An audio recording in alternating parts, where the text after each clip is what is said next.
Hi, everyone, and welcome to the special simulcast of the Neil Haley Show and Author's Corner with our host, Frank Fiore. Frank, how are you?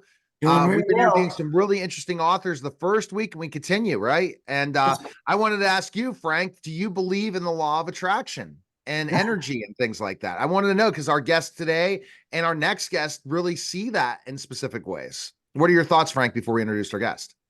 Yeah, well, I do think about that. I mean, attraction and trying to in love and romance and what have you. There's always that little piece that you identify with. And I know. I mean, I look at people and I say, and right off the bat, which you shouldn't do, but there is you can see that hey, I could connect with that person or not. So yes, I do believe there's something to that You theory. think there's something to it, and how much do you, but you're not really into that spirituality, and I truly am. I go through my entire life. So our guest today is Rika Rivka Markel. Rivka, as I always call you, your middle name. How are you? Thanks for stopping by. And we're going to talk about the mindful money cure.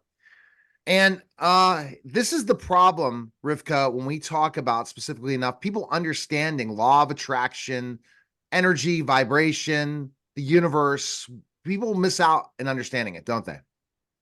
Well, I think everybody understands what they want to understand. It's like it's a real thing for many people. And I truly, just like you, believe in the law of attraction. That doesn't mean that I understand it the same way that most people understand it. Because it is like for some of them, it's like woo-woo. And for other people, it's like, well, this is how I live my life. Yeah, define woo woo, and then I'm going to have Frank ask a question. What's woo woo? Because I don't understand the woo woo. Because I think I might be on the right track, but I want to hear what your definition of woo woo is. Okay, so woo-woo means that people think it is not a real thing, that it doesn't real, that's not a law. The law of attraction is not a law. It is not real. Like you can think about certain things all day long. It is not going to happen. You cannot attract anything you want. So a lot of people are in that state. Let's say 99% of the people don't believe in the law of attraction, which is fine. But once you start to understand how that thing works, your life becomes pretty interesting. Good, Frank, for your first question about her book or herself. Well, first of all, I'd like to have some examples. If you give me an example of the law of attraction and process. Okay, so the law of attraction states that like attracts like. So it says that your thoughts create your reality. So whatever you have in your mind, that is exactly what's going to happen in your life. So if you are thinking, you are creating 24/7. Your thoughts are creating your reality. And now you can choose. If you are having good thoughts, then you're going to have good things in your life happening. If you are thinking negative stuff, then your life is going to be a little bit more challenging. And it is what Henry Ford said in last century, says, no matter what you believe, if you can do it, you probably will. And if you think you can't, you probably can't. So it's whatever you think is true, that is exactly what you're going to attract in your life. Now, in your book, you talk about the 5-step blueprint to harmonizing spiritual and material success. And what are they? What are the 5 steps? Well, I think it's a long thing to go in there, but what I truly believe is that a lot of spiritual entrepreneurs, that they are very they're a little afraid to ask money for what they are doing. So let's say energy healers or spiritual teachers, they feel like they cannot ask any money for what they're doing. So that's why they need some help here. They need to get over that, and they need to figure out, first of all, is that true? Is that the reason? Like the first step is acknowledging, is this true for me? Am I blocked in my abundance, in my wealth, because I have a limited belief that I cannot ask money for my services? So then they have to, like, the first is acknowledging, like, what is it exactly that is holding me back? And then there are releasing techniques, and then there is like visualization, and there's like certain steps And they're a little bit different for everybody. So there are exercises in the book that will guide people through it the way that they need it in that moment. Interesting. You know, the thing I look at, you know, specifically enough, my limiting beliefs maybe 4 years ago, 5 years ago, I think when Rivka, you and I met, my confidence level was not to the level it is today. That's for sure. I know that for a fact. And I think it's because of the limiting beliefs and who I was surrounding myself with and people and different things and circumstances and situations. But if we don't think we're worth a certain amount of money, if we don't think we're going to create certain things and are going to happen, and they're always say, well, it might happen, or I don't know, you pretty much have already created it. I've told Paul this, who's offline, my producer and business partner, when you bring those limiting the beliefs, you're creating. We are all divine creators. Explain in this book why you've written this. And it sounds like you've written this for people who are coaches. Is that correct? They're spiritual healers, teachers, because 100%. they're the ones that are seeing that because they don't make money for their client, they don't want to charge. Kind of go into that, but let's go into my first question and then lead to that second. Like a lot of spiritual coaches, they have like a limited belief. They have like a money story, and their money story, it comes from like when you are like in the spiritual world, then that means that you have your talents and your gifts. But from previous generations, whenever we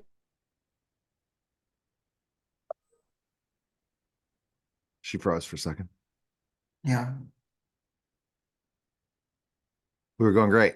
were like in the religion, for religious reasons, like there was like a blockage. It could not, like that was like a no-no. Like when you were a priest or you were a nun or whatever, you were in the spiritual world, but you could not charge for that. That was not done. Or when there's other blockages, like from people in previous lifetimes, of course, you have to believe that that's also one of the blockages, that we go back to previous lifetimes. So what is that money story? What are you carrying over from previous lifetimes? And there's also our ancestors. For myself, and that's maybe for Frank an example, because I'm speaking out of my own life. Like in my lineage, all the women, like my mother, my grandmother, her mother, they were all what I call full-time volunteers. So they were working for their community all day long, and they never got paid 1 penny. So that's my lineage. So I felt when I was starting to help people that, yeah, I was a full-time volunteer. I was working really hard. I had a lot of people that asked me, can you please help me? And I tried the best I could. And I was like, I cannot ask money for that. And then I realized in my lineage, all the women, they were full-time volunteers, and we're going to change that. And I did. And I'm happy for my kids because now they come after me and they don't have to deal with that anymore. So once you can cut it out, it's for everybody good. In your book, it's called Mindful Money Cure. Yeah. In 30 seconds, what is the mindful money cure? Can you expand on that? Well, it is a money cure. You're going to cure your money story, and you're going to do that mindfully. Like it's a mindful money cure. It means like you're not going to become, because you are a spiritual teacher and you're going to let go of your money blocks. You're not all of a sudden going to become like a shark who is going to overcharge and who is going to like go to the other side. You're going to do it in a mindful way. You're going to deal with your money story, and you're going to cure it. Okay. Yeah, and that's the truth. We're looking at, you look at particular things, Frank, and our subconscious controls our whole life. It controls everything. And you can look at it in a lot of ways. The most successful athletes, the most successful entrepreneurs, the most successful people have great mindset, that they believe they can do it. And that's a multiple thing, but also we could believe we can do it, but if our subconscious is telling us something different. There's a lot more to the subconscious that other people call woo-woo, and I don't care. And I know it works, and trust me, it does. And if anyone wants to see, they're going to see my life change in tremendous ways in the next years because of it, because of the special secret, as they call the secret. But when you talk about specifically enough, if people go out and say, I can accomplish this, I know I can create this, I'm going to create this, they're the most successful people in the world. Bottom line, they had an idea, they created it and developed it. But if they had anyone else that's the naysayers around them saying, hey, I can't do this, I'm not going to be able to do this, I'll never do this, it will come into your mind, in your subconscious, then to go into your conscious, and then you will have limiting beliefs that you won't be able to do it and you will never accomplish it. Correct. That's it. That's in a nutshell. And there is also way more to it for sure, because it's not like it's just the beginning. You need a coach like Rivka to be able to Yeah. guide you, especially if you're into this and you want to help people and help people through this. But Frank, so have you ever been introduced to the law of attraction in a real way like you've gotten today? First time? First time. First time. That's Well, amazing. I usually don't, that's usually not my audience, the people that are not really into this. It's like where I There's a step lot more into it than Yeah. you think, Rivka, now, where but I go ahead. step in, where I step in is usually the people that are working with the law of attraction, and all of a sudden they walk into a wall and it doesn't work anymore. And they had really good results, and they started to work with it, and they changed their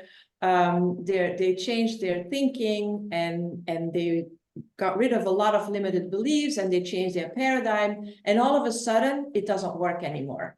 And so they did the affirmations, everything. And that's where I come in, when it doesn't work anymore, because that's where you have to start really digging deep and letting go of all the stories. And now we're talking about a money story, but it could be a health story, it could be a relationship story. It's wherever you are blocked, wherever you feel like you're walking into a wall, that is where you have to let go of certain things. And exactly what Neil says, our subconscious mind is 95% of the equation. So whatever you are programmed to do, and we get programs, and there's a lot of science now that explains that we are programmed between 0 and 6 years old. And so that's when the main programming starts, and it's like the software in your computer. Once you are programmed, that is the life that is going to roll out for you. And that's why a lot of people say he's just like his father, or he's just like his grandfather, because you just unfold the life that was programmed in you. You want to change it, that's an active process. You need to do something to change that. 100%. You're talking about the concept, which I found fascinating and I applied to my life, is that you write your life script early, that age group that you're talking about, and you actually write that script, and you can live it or you can ignore it, but you do write that script, and that does guide you, and it has done in my life. And to me, I was going to go into service, become an officer. I was going to go to college, get a degree. I was going to find a beautiful woman, a blonde, which I did. I'm going to have a child, a son, at least a son. And then I was going to do something very creative, which I'm doing now with my books and what have you. And that I will I'll do something socially relevant. And I was very involved with the nonprofit organizations in the city and what have you. So yeah, I did develop over those years. I did. I filled out that life script. That's it. That's a life script. We are divine creators. Frank, you can create now. Paul, you can create now as he's behind the glass, and Rivka definitely can create. And I'm trying to create this legacy. So, best place we can find information on you, Rivka, is go where? Well, definitely mindfulmonicure.com is the website for the book. And then you can also find me on rikamarkel.com or rivkamarkel.com. And then you see all the other books and more information on what I do and what I stand for. Fantastic. Thanks again.